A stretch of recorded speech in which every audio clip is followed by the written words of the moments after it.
বাড়িতে যখন এরকম মটরশুঁটি আসে তো সঙ্গে সঙ্গে রান্না হয় না।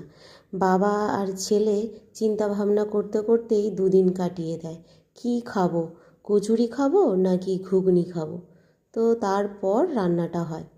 তো এবারেও সেরকম নিয়ে এসেছিলো আর আমি খোসা থেকে ছাড়িয়ে রেখে দিয়েছিলাম। খোসার ভেতরে রাখলে না বড্ড নষ্ট হয়ে যায়। তাই আজকে সিদ্ধান্ত নেওয়া হয়েছে ঘুগনি খাওয়া হবে। তো তাই ঘুগনি করা হচ্ছে। আর আমি এরকম করে একটু নিরামিষও নয় আবার আমিষও বটে, আদা রসুন বাটা এতে একদমই দিই না। একটুখানি জিরে আর শুকনো লঙ্কা ফোড়ন দিয়ে একটা খালি পেঁয়াজ দিয়েছি, আর দেবো একটু আলু কুচোনো, আর দেবো দুটো বড় সাইজের টমেটো। ব্যাস এই হচ্ছে মশলা। আর আগেই খোসা ছাড়ানো শুঁটিগুলো হালকা করে একটুখানি সিটি দিয়ে নিয়েছিলাম। সিটিটা পড়েনি, ওই সিটি পড়বো অবস্থাতেই বন্ধ করে দিয়েছিলাম। ব্যাস এখানে আলুও ভাজা হয়ে গেছে আর টমেটোটাও বেশ নরম হয়ে গেছে। এখন একটু দিয়ে দেব হলুদ গুঁড়ো, লঙ্কার গুঁড়ো, চিনি আর স্বাদ মতো নুন।